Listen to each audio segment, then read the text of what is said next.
Hey everyone, welcome back to Running Ahrens.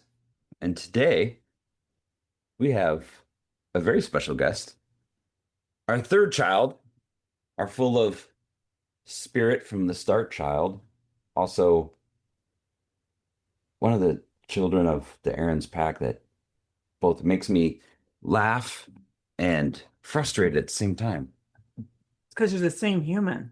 So this is the Quinner, Q Ball, Q. Quinn, welcome to the show.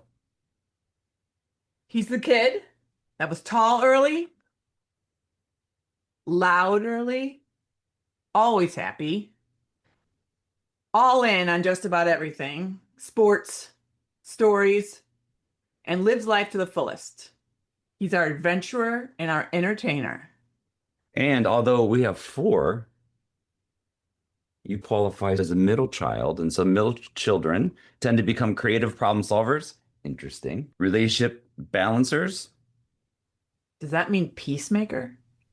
And that doesn't really work here, Yeah, maybe. he is a peacemaker. He's a shit stirrer, but he's Yeah, also a yeah. peacemaker. Deeply empathetic, even if they don't always shout out. How does that feel? Does that feel like you? Feels about right. Spot on. All right, so Quinn, anything you want to just share with our audience as you start? How do you feel about being on the mic? It's a first, but definitely not uncomfortable. Yeah? You don't have any problem talking? No, I don't have a problem talking. I love it. That is true, you do. Life isn't a sprint, it's a marathon. And along the way, we all stumble, learn, and keep going. Welcome to Running Ahrens, a podcast about navigating marriage, parenting, business, faith, and all the unexpected detours that come along with it. We're Justin and Sarah Ahrens, partners in life, business, and raising four incredible kids. For over 30 years, we've been figuring things out as we go. Sometimes successfully, and sometimes, well, not so much. But that's the beauty of hindsight. We're here to share the lessons we've learned, the wins, the failures, and the moments that have shaped us. Through honest conversations, special guests, and maybe even a few stories from our kids, we'll explore what it really takes to grow, adapt, and move forward. So whether you're running a business, a household, or just running late, You're in the right place. Let's do this together. we're glad you're here. Welcome to Running Ahrens. You know what I'm trying to love is that weird mustache growing on your lip. It's not that weird. It's better than it usually is. It's Yeah. a better mustache at 21 than you could ever grow. Oh, Quinn, I couldn't do it. I know. It was just patchy. This is like a week. This is like a week and a half. Usually takes me like a month. So You're just becoming a man. I am. So I want to start with one of the ways early on that you're identified by, well, Everyone. everyone, including us. Kids who grow tall earlier than peers often experience adult expectations before they're emotionally ready. How did it make you feel that we branded you the tall kid? I mean, there was Big Bird and the tall kid. Big- Bird was not by us. Who gave you Big Bird? Do you remember? Fifth grade basketball coach, Mr. Law and Mr. Tosick. Now, did that make you feel No, I love that nickname. you love Big Bird? I still love that Okay. nickname. Definitely, there's a lot more expectations from the get-go because of my height, especially because people thought I was older because I was damn near 6 foot, fifth grade, grew my last couple inches. We did hold you back and started you in kindergarten at age 6 versus 5. It's fine with me. It worked out to your benefit in a lot Yeah. of ways. I don't remember. Why did we do that? He was not ready to go to Oh, kindergarten. dude, ABC is one of my most vivid memories from preschool was the ABC things. My teacher was quite frustrated one day because I couldn't get them all. I don't think I cared all too much either. We're going to give a shout out to one of the best teachers in all the land, Miss Marcia Steerwell, who does listen. So I hope you hear this. Yeah, and Mrs. Stirwell, we're going to take a second. And I don't believe we've told you how much we love you as teacher, and shout out to Batavia School District. But you were Let's say once a week, once a month, at least conversation Yeah. brought up. But I was having a conference with her, and I think I might have even been crying because I was so worried because you were in first grade, you couldn't read. And she looked at me and said, Sarah, he's going to be fine. He just does everything at his own pace. Which, when she said that, was a very much a light bulb moment, because looking back at all of your growing up years, you didn't walk till well after 1, and it wasn't an ability, it was a choice. You were like, I would rather sit on my butt, suck my thumb, both thumbs, by the way. You did not have a preference. You were like, whatever's closest was great, which worked out to your benefit when you broke your arm. I was supposed to be right-handed all along. Maybe. Maybe. And then you did that everything. You couldn't tie your shoes. And then instead of me teaching you, I just gave you Velcro shoes forever. And then one of your teachers finally said, he needs to know how to tie his shoes. Yeah. Thrown in. So you've just always done things at your own pace. Mm. And actually, I remember that the weekend after that was shared with him, I remember he and I got in all these frustrated little fights because I made him tie his shoe over and over again. Plus, you're left-handed. 2 right-handed parents. Visual learning wasn't hard. Well, It was hard. You how to tie your shoes was backwards. I think you still tie your shoes very funkily, and I tie a lot of things weird. Yeah.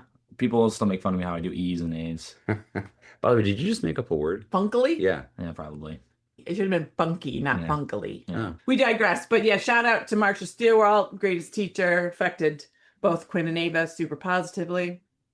So, how did being loud and energetic shape your experience growing up? Actually, me and Jimmy were talking about this earlier this week. Most people in classrooms definitely a distraction because I don't think I really noticed how loud I was being, but I always had energy, which was great because I always was up to do anything. And tying back into the height and expectations, the loudness, that people thought I'd be more of a leader, but I'm more of like a co-captain. The adult or coach would tell me, hey, I need you to tell them this because they would rather listen to you, not me. But I never really enjoyed having to be a speaker for someone because they didn't feel like they couldn't communicate or that no one would listen to them unless someone else told them for that. That was the thing I definitely experienced a lot and still do, especially in my workplaces. So you end up being a leader, but it's not your first choice. No, definitely not my first choice. And let's just dig into it a little bit because you could say that these adults or peers or people in your life saw leadership qualities in you. And to me, it sounds like they're giving you an opportunity to lead. I mean, I did definitely enjoy that, but sometimes I was put in a situation where the people around me did not see me as a leader, even though I felt I could be a leader. And yeah, That's challenging. it was. Like, especially with my height, people thought I'd be able to do a lot more in sports-wise, and really wasn't the biggest priority for me.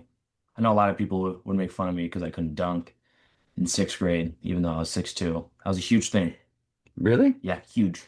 I don't think you were 6'2" in 6th grade. He is. I haven't grown an inch. But Yeah, that was also interesting. You grew so quickly, but everyone was like, he's going to be a monster. Nope. I said, no, he just got there Quick. earlier, and there's no DNA anywhere. My dad was 6'4", but And I'm shrinking.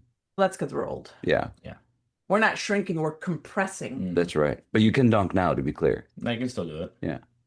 That's great. So another thing that was challenging for you is you had early speech challenges. And how did that affect your confidence? Or did it? It didn't affect my confidence until later in life. I'd say about middle school and high school. Throughout elementary school, I didn't care because You loved speech. I loved speech class until whatever policy changed where I couldn't get candy anymore. It was a health issue. It was my number one. I didn't care who I was with. As long as I showed up 5 days a week and got my king size. But every time I got 5 stars, I could get candy. And I would pick a king size Skittles and I would just have that in class. Everyone was so jealous. They would always make fun of me, but I didn't care because they had candy and I had candy and they didn't. But can you remember some of the words you used to mess up? Because I know. You guys do know the 3 words I do mess up. And do you still get mad when we make fun of you? No, it really doesn't bother me. Quinn, what are the 3 words It that was urban, suburban, and rural. And I would do urban, suburban, and rural. that came naturally because you came home telling me about school and you said, Mom, guess what we learned about today? We learned about where people live. Yeah. And it was urban, suburban, and I think it only affected me once I got to middle school when kids became, evil. more opinionated. But you worked really hard because you didn't want to do speech in junior high. So No, I you did worked not. really hard and you were done. You graduated from I speech think program I had in a- fifth grade. I had to think more about what I was saying, and therefore I had to revise it in my head and make sure I was saying the right thing. Tell us about your experience being the ghost of Motown past. It was definitely the most traumatic things in my entire life, and still to this day. Let me frame this up. We had another glorious teacher at Alice Gustafson. Her name was Mrs. Jensen. Shout out to Mrs. Jensen. Jensen. She was the music teacher, and she would write this spring program, and they were always themed, and everyone got to participate, but there were people that had roles, and Quinn got to be in fifth grade The main lead. the ghost of Motown past. He had many lines. I didn't quite understand the depth of this role. Oh, hold on, because this is important. And we'll talk more about some of the side effects that happened. You were coming home super funky, super different. You had stomach pains, you were throwing up. I was getting called constantly from the school that he was sick. To the point, I don't know if you know this, we started talking to people about taking him to a specialist. I took him to a gastroenterologist. I went, yeah. And they did all the tests and they said I nothing's needed- wrong with him. And I said to the doctor, could this be nerves or anxiety? And he said he was very thankful I brought it up because he was going to say that, but he often gets flack from parents for suggesting that.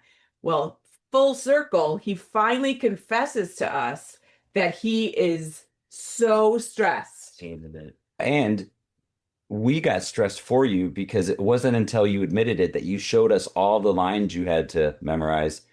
And dude, I tell you, I don't think I could have done that. I can do that now. When the time came, thank you, Mrs. Jensen, for sitting down with me, and we went over them. I think 1,000 times. It was me. It was good to be in the nurse's office, and then, which I think after a while, I used the nurse's office to play games for my Chromebook. It was lovely, but So you worked the system. I worked this. I knew the system. Yeah. It was me and That show. it was me and two people, and then Mrs. Jensen, and we would just go through lines either during free time, or she would just pull me out and do it. And when it came time, I was especially nervous because I didn't like people, like, I didn't want to stutter and mess up my lines or forget and being silent. But I don't think I had that much of a struggle come show day. No, I'm telling you, Thank the Lord we only had to do it once, because if we did it more than once, I think I would have lost. I don't know if I can articulate to our audience. Just first of all, it was in the BVAC, which is BFAC is huge. the Batavius Theater. It's gorgeous. And Mom and I, even though we had seen your script, we didn't realize till the show how huge of a role. You were basically the MC for the show, the storyteller.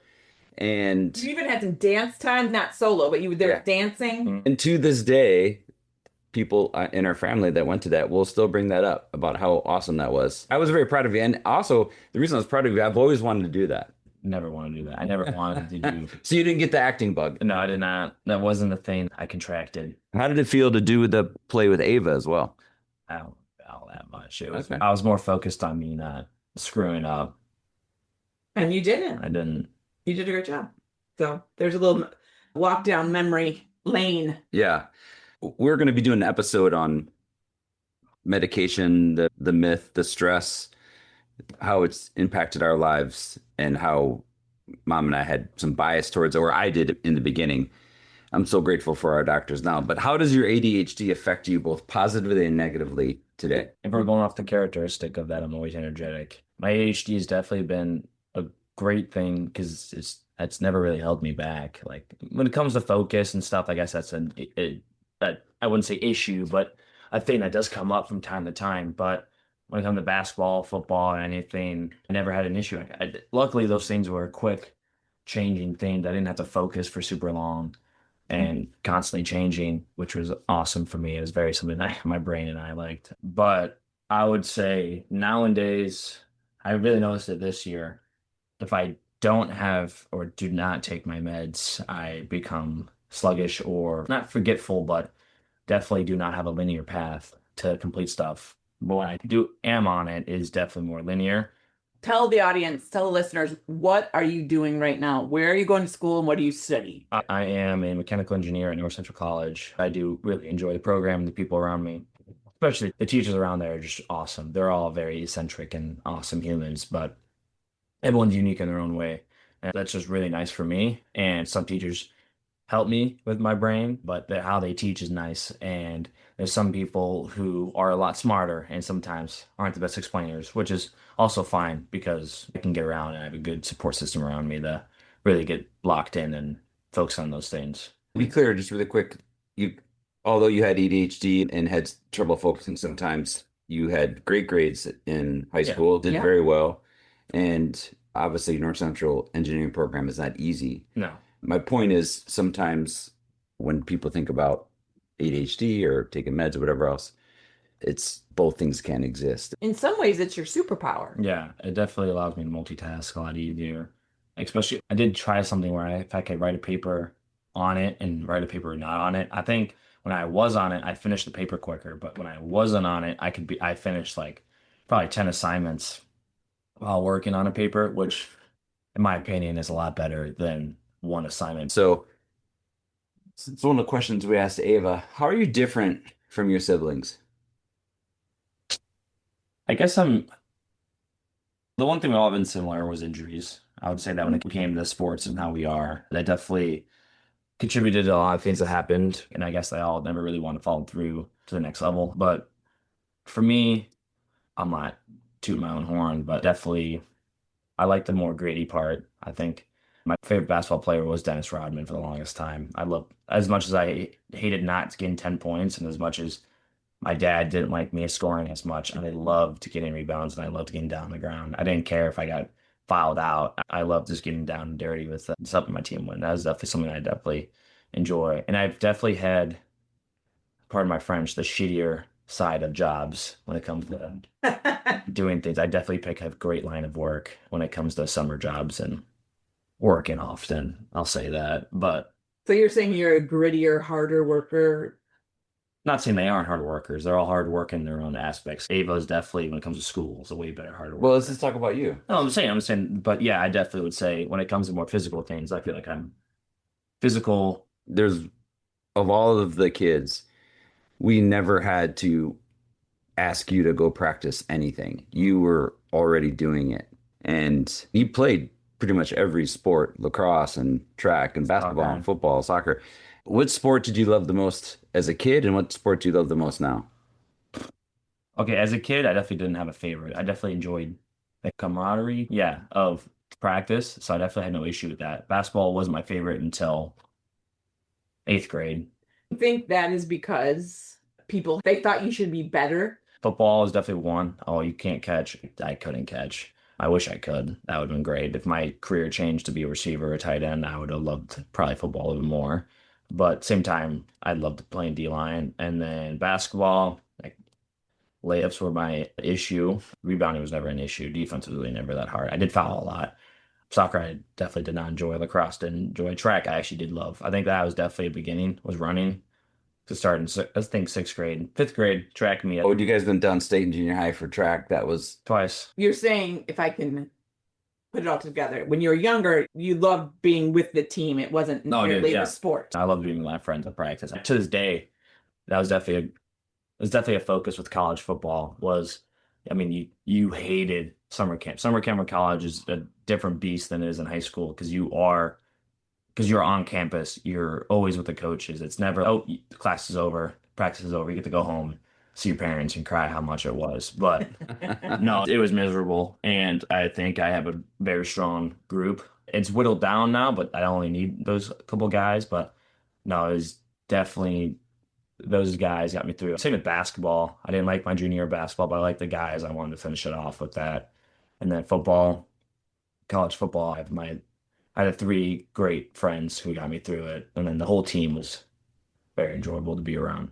So tell us about M14. What was that experience like? What is M14? What was that experience like, and how did it change your mindset as an athlete? M14 was an AU program based out in Aurora, travel basketball. And I definitely got tested at a young age from, I think it was one coach. I can't remember his name, but I think every time I see him, we bring it up. Every time I see the coaches at M14, we bring it up. He tested me to really truly work on the things I was weak on instead of just being here to have fun and giggle and laugh, which is what I did for a while. All the people around me at my school went there and they were definitely a lot more accelerated than I was. But I think that was more because not that I didn't care, is I just didn't see the importance of it, of becoming better. I thought I was all right. I wasn't. But come seventh and eighth grade, I think I finally took a leap. I was working out there, weights and one-on-ones with my guy Tyler Jasek, who definitely me and him pushed each other very hard.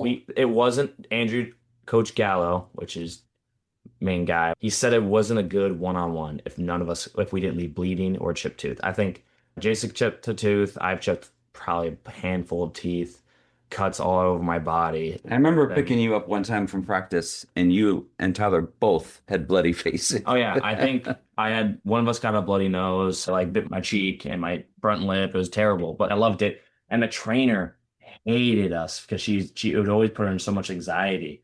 And all the other coaches were like, "Oh no, it's normal." Explain, I think it's hard to explain it, but in basketball, both you and Tyler, but specifically, I think the Dennis Rodman comparison is really interesting because you were all elbows. When you got the ball, if someone wanted to try to rip it out of your hand, they were going to get a broken nose. And I don't remember how many times we had to take you to the trainer because you were diving out of bounds for a ball and you'd crash into the stands or the wall. I loved it. It was fun. I don't know why I enjoyed it so much, but it was definitely a fun thing. I wanted to give effort, and my teammates really enjoyed it. But I loved helping win games on things that people don't think that really mattered, rebounds and steals and blocks. Give a perspective for our listeners about what it's like to play sports in Batavia. When it comes to football, for public schools, definitely the closest thing you can get to a full divisional collegiate football experience. The coaches care about you. What they preach and teach is true. They're a great group of men on that coaching staff that really you can talk to a lot of people who have changed their lives and just put them on the right path. And it's definitely some of the hardest years in high school was football and basketball because they always expected the best out of you. The practice schedule was a lot harder than most schools from what I talked to. Expectations was high. Losing a game, football especially, was the worst thing possible that could happen, which is kind of how it is in college for my program at least. But let's talk about football, for example. Your varsity record was what? 20-5. 4 of those losses were my senior year. The teams we faced were stacked. They were good. And the year before, the same 3 losses, we had wins the previous year by the buzzer. Thank God we had amazing athletes on our team that could really put their team on their back and do that. I was a 2-year starter on that team, which is as hard as it is. But no, that was definitely hard years. And I think that really helped me form, again, the gritty lifestyle because it was expected out of most people if you were get ready to get down and dirty for the coaches and do the work.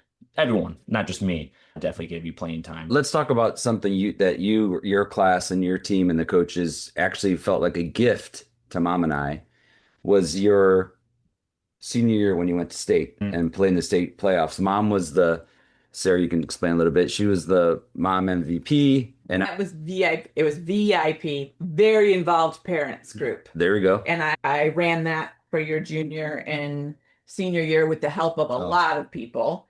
But it is a true community in Batavia. And I think it's probably fair to say people either love the football program. It's very cult-like. Or hate it. We were lovers of it. We enjoyed it. We enjoyed the friendships we made, the time with the kids. We had a lot of players at our house. And we also, I think it's fair to say you loved football. And a lot of what you learned there shaped you in many ways. Yeah, I think my senior season was the make or break for a lot of things. Went into my junior year, which was devastating for me because we were 10-0, lost to a great school. But definitely it was a very emotional day for me because I was really invested into that team. And I thought that was the year we were going to win it all. I think you know this, but the parents would get together before the game. We would go. I remember there was sometimes on the playoffs, the games were in the morning, and we would get to the bar and everyone was already getting ready. It was such a great experience. And you playing your final game at U of I, and that was a tough game. It was definitely tough, injuries wise. The people that were very key elements of our team, me, Gerke, with some dudes crapping the pants because it was a big stadium. I wish we had a good 30, 40 minutes before the game to really run a couple plays on that stadium. I think that was a really big issue for everyone was that we went from a field house where we couldn't see or hear anything to a stadium that was packed. And it was insane. We've played at NIU previous years. And I feel like we were more expecting that kind of environment, but going to a Big Ten, it was definitely just mind blowing. And people were stuck in the moment of, wow, this is crazy. Not it's game time, which was definitely a thing that the other team had an advantage. I'll put a picture up to you of the D tackle that you were against. O tackle. O tackle, excuse me, who ended up going to the SEC. Yeah. But He smushed you. he did. He did. This is time for you to be really honest. I will. I actually been really preparing for this question. Oh. Okay, Sarah, go ahead and ask it. What kind of sports parents? What kind of sports parent was dad? I'm gonna start with probably mom and then go to Okay. dad. Okay. Oh. Nope. So- Taking the veins. So It's coming. mom was definitely my favorite person to drive to a game with. Why is that? I think to this day I have it graved as trauma in my mind. I forgot my shoes in a tournament, 7th grade, to a basketball game, and my dad, I don't know where you were at. But He was still at home. he was still at home. He wasn't left yet because we had to go there early. And I forgot my bag with everything in it. I had my uniform though. Love that, but I didn't have That my was your shoes. body. That was already in my body. I didn't have my shoes. And I remember the phone call. Mom gave me the phone and he was yelling at me saying I wasn't prepared and all this. And from that day on, I am super paranoid about cleats, shoes, jersey, and everything, which was actually a thing that I am very grateful that I had happen to me because I'd rather not have it happen when I'm getting a job and I don't have the things I need. But after a bad game, mom was she never really pushed the subject of why. She was just like, hey, you had a bad game. It's okay. We'll get them next time. And when I had a good game, I don't think I ever said you had a bad game. I'm saying that summing it up, you were like, hey, it's okay. It was like, It's his perception. how I saw it was you weren't really as, why didn't you do this? Why didn't you do that? And then there's dad who he was always standing up against the side of the wall. He was never in the stands. He was always too nervous and walking around. Is that basketball or football? Oh, Both, everything. everything. Could not sit down sometimes. Yeah, you didn't sit in the stands one football game, either junior or senior year. I was on the field taking pictures. I know. Yeah. Yeah. But when I had a bad game, I would say now I wish I took advantage of what he was saying, but I would be so upset that I had a bad game and it was only the car ride. I would never come home and we would dwell on how bad I played or I could have done better. He always we would go to the game, say, hey, Quinn, 4 points a quarter. It's really easy to get 12 or 16 points. Not that hard, which is true. Very true. And for me, it probably could have been easier. I didn't. Let me just make sure I clear something up here to my memory. Every year we would sit down, or every sport we would sit down and we would talk about your goals. And you would ask me, hey, how can you accomplish goals? Yeah. And so I was the goal reminder, probably didn't have the best timing, but don't hold back. You can share No, where I was but not great. What you weren't, which if you talk to me how you did now, how you after games, it would have been a lot better. But when I was a little bit of a wimp when it came to being yelled at, I would say I wasn't as used to it. I think it was pre-M14. I think this was the worst. I would have a bad game, and you would ask me why I didn't do it. I never had an answer because I was just playing a game. I didn't really think too deeply into it. It was like, why didn't you do that? Why did this? And you would be upset because you cared. At moments, you did care more than me. There's nothing wrong with that. I actually am very grateful you did because then I learned that, yeah, I should care about things I'm doing because it was really impactful in my life. Let's talk about sidelines. So could you hear mom on the field in the Always. If I didn't hear my mom on the field, I actually was quite sad. Yeah. But I couldn't hear my... In football? Yes, very easy. Everyone did. Me and Jimmy always talked about it. You and Ellen. Well, is that a good thing or a Great bad thing. thing? If I didn't hear you, I think I told you to shut up when I was on the line. Like, shut up. Because it wasn't embarrassing, but I was more just, I know what I needed to do, but it was great. I never had an issue. Never had an issue. But in game time, I just wasn't like, oh, thanks, Mom. It was more just, I need to focus on this. And in basketball, if I didn't hear you, I think everyone was mad. Most of my travel teammates, if they didn't hear you or a couple of the parents, it was not, it either meant no one was there or we were not doing good. Do you remember me getting and some of the dads getting in trouble for yelling at the refs? Yeah, always. And Did you hate that or? no, loved it. Out of all my siblings, I don't care about being embarrassed. I don't get embarrassed. I usually am the person trying to help embarrass with dad. I say, that's true. I think that was definitely Jackson hates it. Ava is growing on it, and Kenzie despises it, which makes no sense to me. So in your mind, I don't want to put words in your mouth. We weren't crazy sports parents, or we were? No, you were exactly what I needed. You met me at my same level. All right. So you finish at Batavia, and we're doing recruiting trips.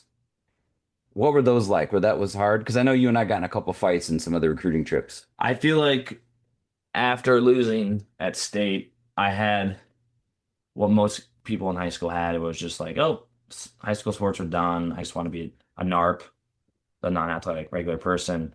Oh, Oh, that's a term I've never heard. A narc. Yeah, it's actually, I wouldn't say it's a slur or a bad way to say it. It's definitely like people who are athletes definitely use that more of a derogatory term, which at first I agreed with, but then I became a NARP, and then I was like, this is really stupid. when were you a NARP? This whole semester.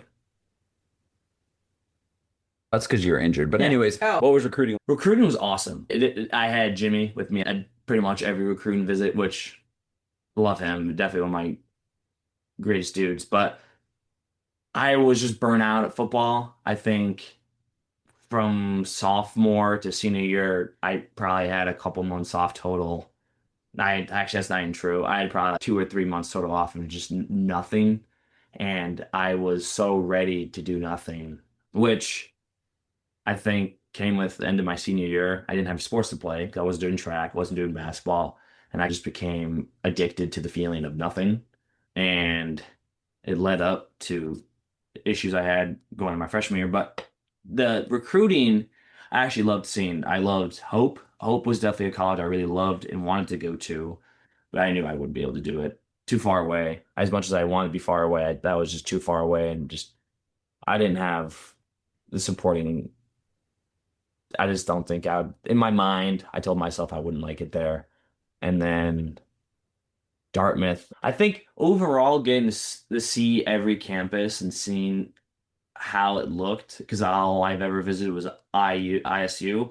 I never really got to look Well, I at know it wasn't. and I didn't really, The Harvard of the Midwest. I didn't see that much. Then it was also interesting when you were getting recruited by Roosevelt, which is the school down. I really wish I went to Roosevelt not to play football. If that was a school, I would have gone to that school if I wasn't going to play sports because it was such a cool thing. I'm not a huge city person, but how that was set up for me, I would have really enjoyed that. Yeah, so Roosevelt is a vertical campus. It's basically in a It's in South Loop. South Loop. It's more or less in a skyscraper. Oh, it's so awesome. Classes and dorms are all Your the same. dorms were the top 15, like from 15 up, and then you had classrooms that overlooked the city, which And the dorms did too. You overlooked oh, the dude, it lake. was so cool. I think, but every campus I visited, I would grab something that I liked, and I was like, I'm gonna look forward to this in the next campus I visited. I think what even was the first one we visited? Dartmouth technically was the first one we visited. So you went to camps. I know one of the showcases you and I got in a pretty good argument. Do you remember that one? The North Central one? I was stuck in my head. I didn't. That's when it was really the knocker for me was when I busted my eye open. My fault. Me and Jimmy busted our eyes open Because you went to choose to do head to head without your helmets on. without our helmets on. Even our coaches told us not to. But I was so scared of getting hurt. I definitely had a little voice in the back of my head saying I shouldn't do it. It's going to get me hurt. Which, in the grand scheme of things, really screwed me when it came to recruiting because everyone's report on me was that I was a little baby and I didn't want to do one-on-ones. So to set the scene, you went to this camp. You had a super great earlier exercise in the camp. I did great in Linden. They- too, yeah, they- which was a yeah. month before. Yeah, at Linden, you rocked it.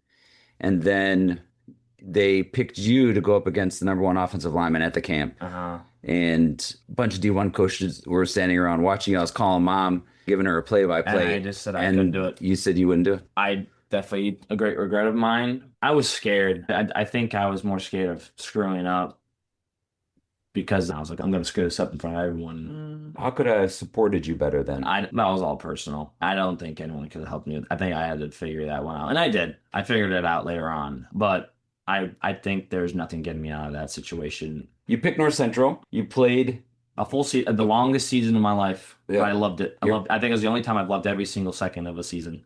you played your freshman year, and then you hurt your back. And your sophomore year, what did you do for the team? I recorded practice for the team, traveled with the team, recorded games, which I think was an amazing thing. But you're still part of the team. Still part of the team, very close to the coaches. And what happened this year with this team, this North Central Cardinals? We won the Division III national championship, which was awesome in Houston, Texas. Well, okay. So just quick stats. How many times has North Central been to the Stag Bowl, which is the national championship 5 game? consecutive times in the past 5 years. And how many times have you won? 3. Congrats, man. That's really incredible. And this year you're keeping the same position with the team? Yeah. Oh, and what did you run into my office yesterday and show me? What'd you get? Oh, I got my national championship ring. It took long enough, but we got it. I wasn't all for it at first. Why weren't you for it? Yeah, why not? At first, I didn't play, but then everyone around me, including coaches, was like, dude, you are still a part of the team. You did a part for the team. You deserved it. I was like, all right, great. But film is very important. Yeah. And you still do chats. I'm sorry. Oh, yeah. Using Snapchats. My motivation to keep everyone going. Yeah. I think that freshman year, it was definitely the thinning out of the week. It was definitely the most difficult. Just give a quick snapshot of what You'd wake up at 5, you'd lift, you'd get yelled at, you would actually not yelled at, you get screamed at. I was a runt for some reason for these two coaches, and they just picked on me and picked on me and picked me. But after lifts, they were fine with me. It was just in those moments when I just woke up and I was never sleeping well, I would just get picked on and yelled at, and I sucked at abs, and I would get sent to the stairs, and I'd run stairs for 30 minutes, and it was beautiful. And then I learned with everyone else that it's hard, but everyone else is doing it, and it definitely became a thing that everyone was like, "Oh, dude, we got it as a team." But you started doing these Snapchats. Yeah, started make side or like sideways making fun of the coaches. that was how I was making. They knew about it. Oh, they found out about it, and they actually really enjoyed it. I only did it for really personal entertainment and my friends. But then it came. The seniors liked it, the juniors liked it, and the sophomores liked it. But my starting quarterback loved them. And it was definitely a great thing. But will you keep it up this year? yeah, well, Have you been collecting things for it? Yeah, I think I've had 120 videos since May. That's awesome. Well, before we talk about family secrets and siblings, any reflections on, because you and I went to the Stag Bowl, you and Ava and I went to the Stag Bowl your freshman year, where you lost in the last second after going for 2 and you were out there in the cold with your shirt off. And then this year we were at Houston together and you got to be there and be with the team, and because you're a part of the team. How did it feel to be a national champion? All right. After freshman year, I thought I literally wanted to give up on everything because it felt like how it was my senior year of high school. Like, oh, I'll never be able to win a big game. And that was definitely something that a lot of people had in mind because there's other people who never really won, and it was difficult to go. We were untouched for the whole year, and then one game we were definitely looked like we couldn't do it. And then this season we had in the back of my mind, because the whole off season was, hey, never forget we lost 38-37. We all had wristbands on our wrists. We weren't allowed to not wear them, and it was the whole mindset going, you don't want to forget that. And then come playoffs, we were untouchable. We were on fire. The first 2 games were sketchy the whole season, but after that we never really had an issue. And then come Stag Ball of this year, I was like, oh, we do it. And then it came to the fourth quarter, and it literally felt like my brain exploded with dopamine. I was like, dude, we're gonna do it. And my whole mindset from there changed. It was like a childhood thing that I did, and it was like a dream. It was a dream, and it got accomplished, and I got a ring, and I won something that was bigger than just a game. It was a championship, and it was very amazing, and I feel great after that. So middle kids are often peacekeepers and quiet observers, but not always quiet personalities. So what's one of your favorite memories of our family growing up? Okay, there's a lot. I'd say first time visiting Montana, because you bought me Jackson multi-tools for pocket knives. We whittled all day, and we tried to start a fire in a dry season. Who won? You did. Okay. And We were by a creek in our I defense. had a controlled environment. So Yeah. so you, your brother, and I all had a flint And steel. competition. And anyways, keep going. And in South Haven, I feel like it's just a spot. I love the beach. I love digging. I actually despise people who can only sit around all day on the beach and tan and read. That's some people's definition of a vacation. Me. It's a dumb definition. I can't. If I'm still, I'll go crazy. I get just as tan, if not tanner, than the people who sit around all day because I'll just be outside all day. Listen, we were telling the story of the day. One of our favorite South Haven memories of you. Oh, it's a favorite. It's just funny. Yeah, it's funny. I got stuck in the hole. I forgot about that too. Is when you were a toddler He and was one. and you would crawl off the blanket or the towel and somehow you'd start digging and you would find these cigarette butts and you'd start eating them. It was so gross. Yummy. Very yum. In between sucking your thumb with sand, and it was great. Hey man, I actually really enjoyed sand-covered like blow pops for some reason. It was just a thing. I just Well, had. that was South Haven memory. Yeah. Blow pops on the beach. What was something we did well as parents, and then maybe something we should have gotten better at or did get better at? What you guys did, I feel like for me, you let me, I'd say this comes with this street in general. You let me do my own thing. When I didn't like something, I would come home. I hung out with no one my age on my street. There's no one in my grade on this whole street. So I was hanging out with people that were like 4 or 5 years older than me, and we would be in the lot all day. And I was very grateful you guys let me do that instead of telling me I couldn't do anything. And I've learned a lot. I would say that you let me grow up, and I would get hurt. I would come home. You tell me, hey, what did you learn? Or will you do that again? I would go, no. And I didn't. And I think you let me learn a lot on my own pace and my own things that I was interested in, and I really enjoyed that. One thing I wish you guys were harder on me on was homework. I would find any excuse or any way to get out of it, and I think that really took a toll come the last 2 years of high school. My first year of my college career, I was never good at homework. You never really had to do it in high school. You had it, but I'm saying like in elementary school, when I get the books, in middle school, I would get the books. I'd say, I did it, or I'd make you sign off on the minutes I read, even though I didn't. I didn't know that. Oh, we trusted you, yeah. Oh, exactly. And Yeah. that, You got A's in high school, so I never had an issue with homework, Yeah. but I'm saying it was a thing that I wish that had to start. Procrastinator. I felt like there's better things I could have done. And other than that, there's really nothing that I was really too against. I feel like every rule you had in place had its very valid reason, or as much as I didn't like them, I look back at them, I was like, these were pretty ground set. 8th grade when I got my phone. yeah. Let's transition this. So be honest, what's the biggest secret you kept from us?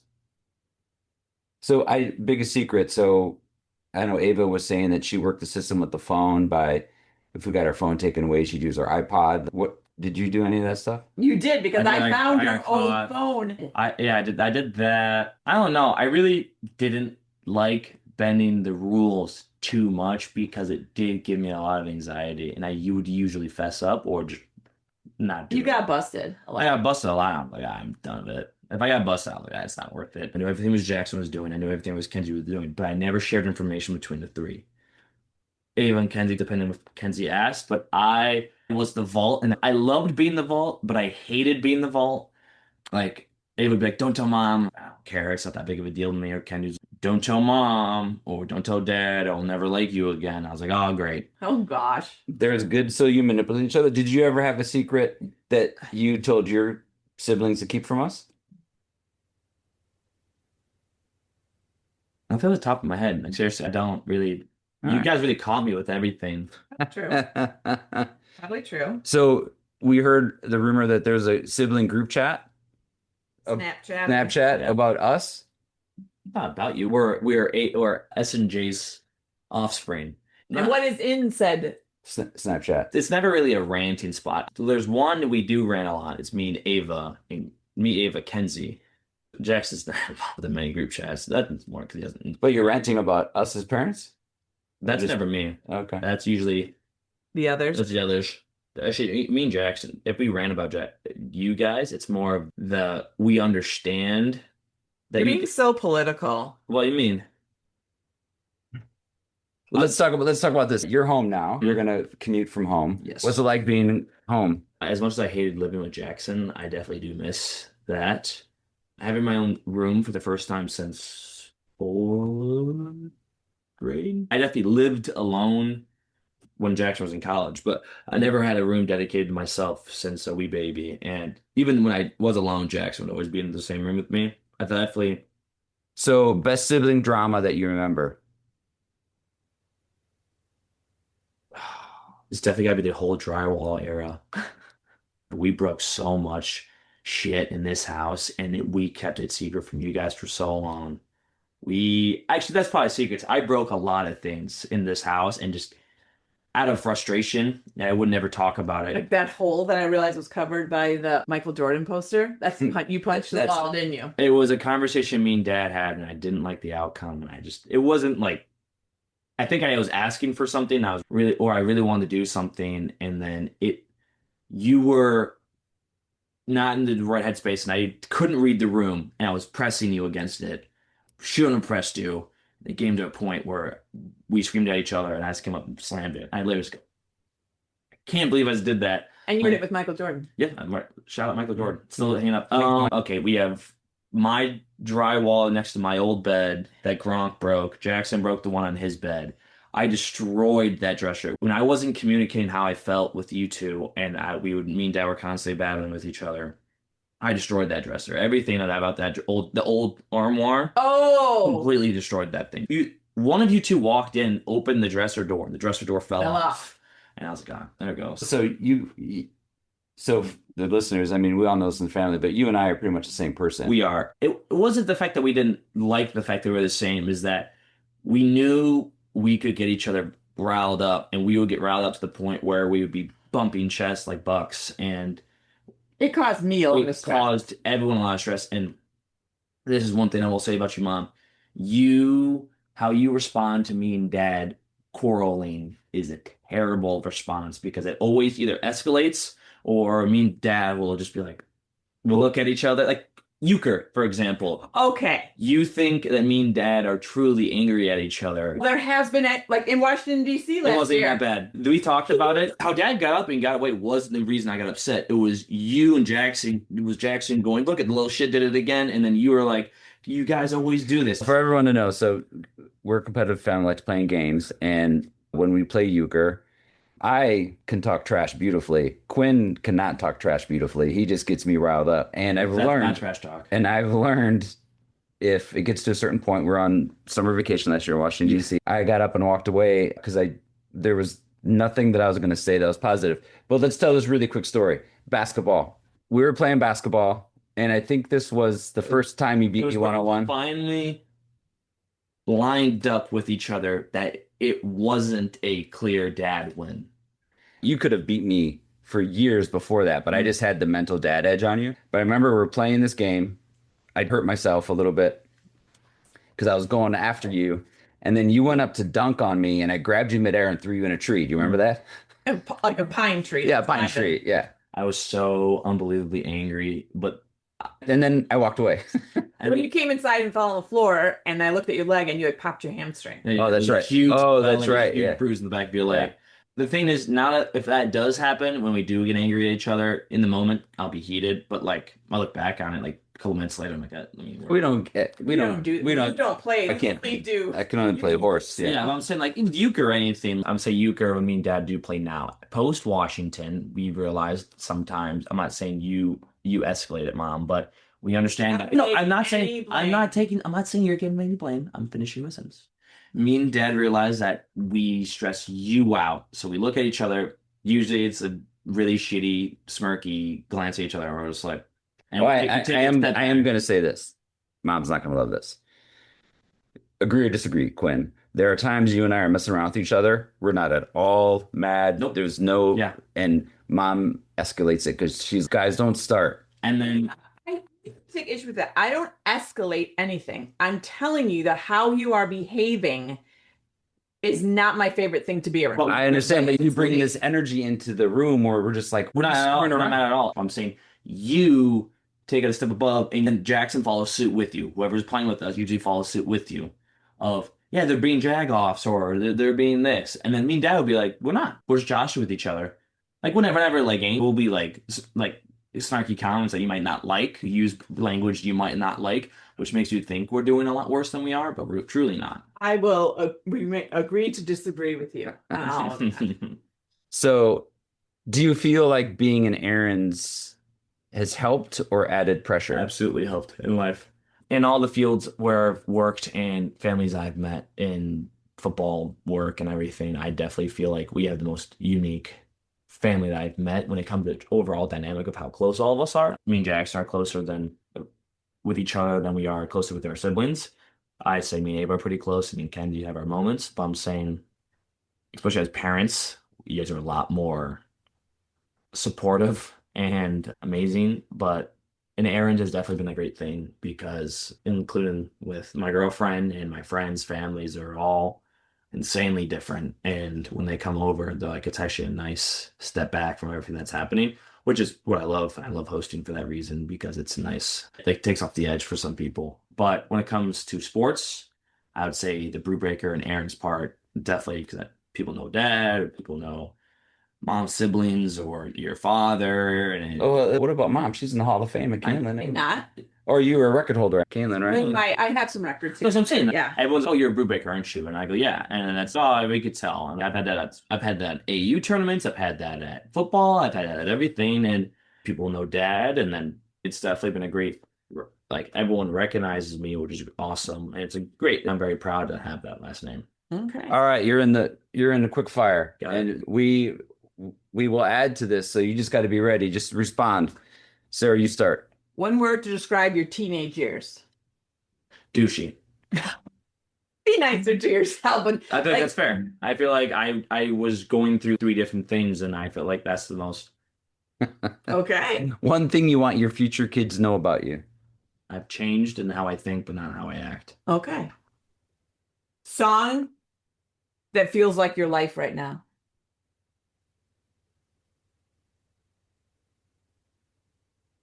I would say Attitude. Jukebox Hero. Oh, What is one of your favorite Aaron's family traditions or holidays?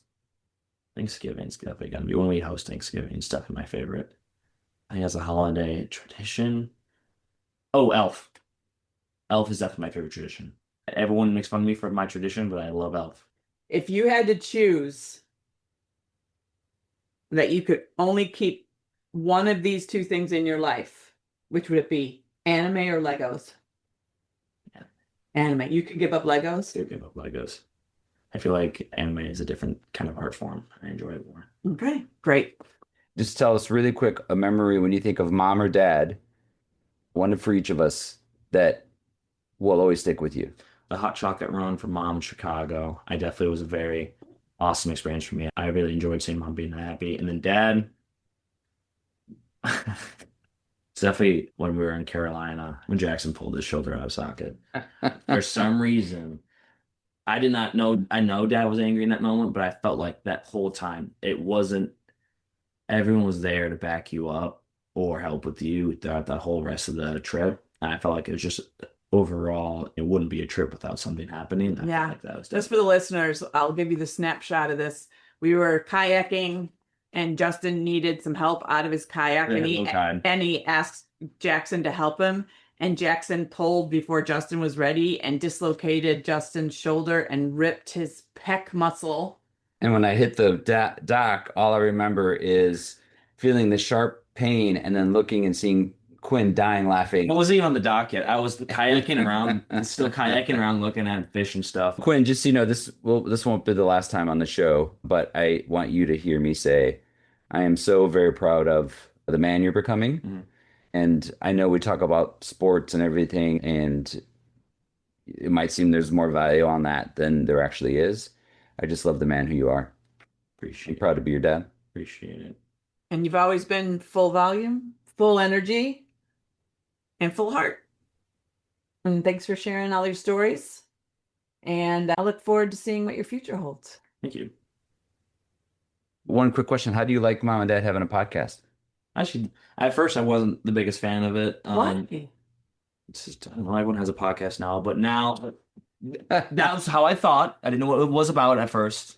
And then after I talked to Ava and listened to a little bit of Ava's, I definitely think it's something that I feel like more people should do. And honestly, have you listened to any episodes? I listened to rare. I think it was only a couple seconds for Okay. like a couple minutes. But I'm saying it's just I've never been a podcast guy. Were you listening to your episode? I probably will. Yeah. All right. There you have it. Thanks so much for joining us on this episode of Running Ahrens. We truly love having these conversations and sharing them with all of you. If something resonated with you today, we'd be so grateful if you'd rate and review the show. It helps more people find us. And if you know someone who'd connect with this episode, send it their way. You never know who might just need to hear it. We'd also love to hear from you, your feedback, your stories, or even topics you'd like us to tackle next. You can connect with us on our personal socials, the show's Facebook page, or through the website, runningahrens.today. And links are always in the show notes. Until next time, keep showing up, stay kind, and remember, Life's the long run, and the best way forward is together.